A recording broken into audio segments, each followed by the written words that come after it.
Ahmed, CBC News, Winnipeg. That is a beautiful backpack. You know, back to school time can also be an anxious one for students. I spoke with clinical psychologist Dr. Raymond Abdul-Rahman about this yesterday.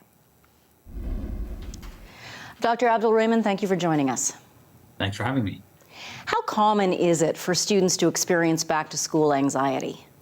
It's actually a pretty common problem. We know that the general population, there's 1 in 4 people who experience anxiety. And we know that, prior to the pandemic, at least 10% of children, 10 to 13% of children would have had anxiety.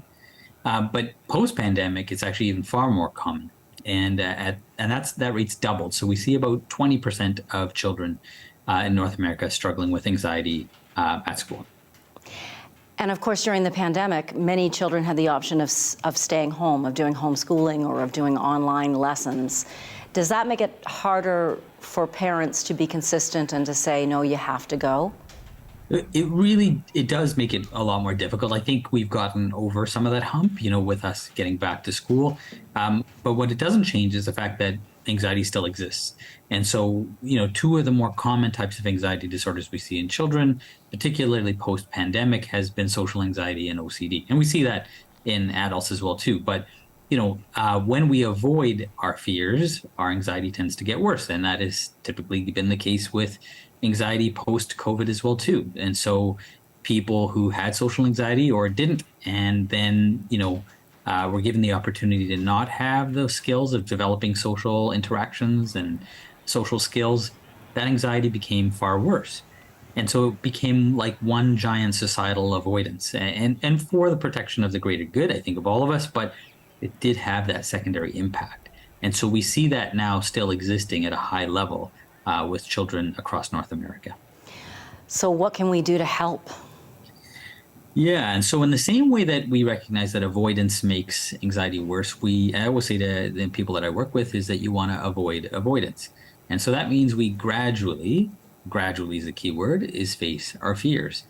And so, the solution is not really at the beginning of school, but really at the end of school. So anytime I'm working with somebody, I say, we've got this break over the course of the summer. This is when avoidance can run rampant. For children, it's a time of break, but I say we schedule in a lot of the things that made them feel anxious, at least a little bit, to maintain some of those skills that we need to overcome anxiety. So let's hope that the families who are listening to this go, yes, that's exactly what we did. But what if they didn't? What if this is something new that they're seeing, or, it is now September? So how do you help that child you love get going? So it is about challenging the thoughts and the beliefs that we have about anxiety. Quite often we have what we call them cognitive distortions, and that happen at any age. That the beliefs that we have about our ability to succeed can feel very challenging, can produce a lot of anxiety. And so, challenging a lot of those thoughts is critical. Once we're able to adjust those thinking, or at least challenge that thinking, we can now engage in a behavioral change. And that means gradually facing those fears even now. And that means, it's very important. We don't want to get to the point where we're flooding somebody. It's a term we use when we move towards exposure very quickly. But we also don't want to avoid and become so soft that people don't actually have the opportunity to face those fears. So we have to find a middle ground. We have a resource actually on our website.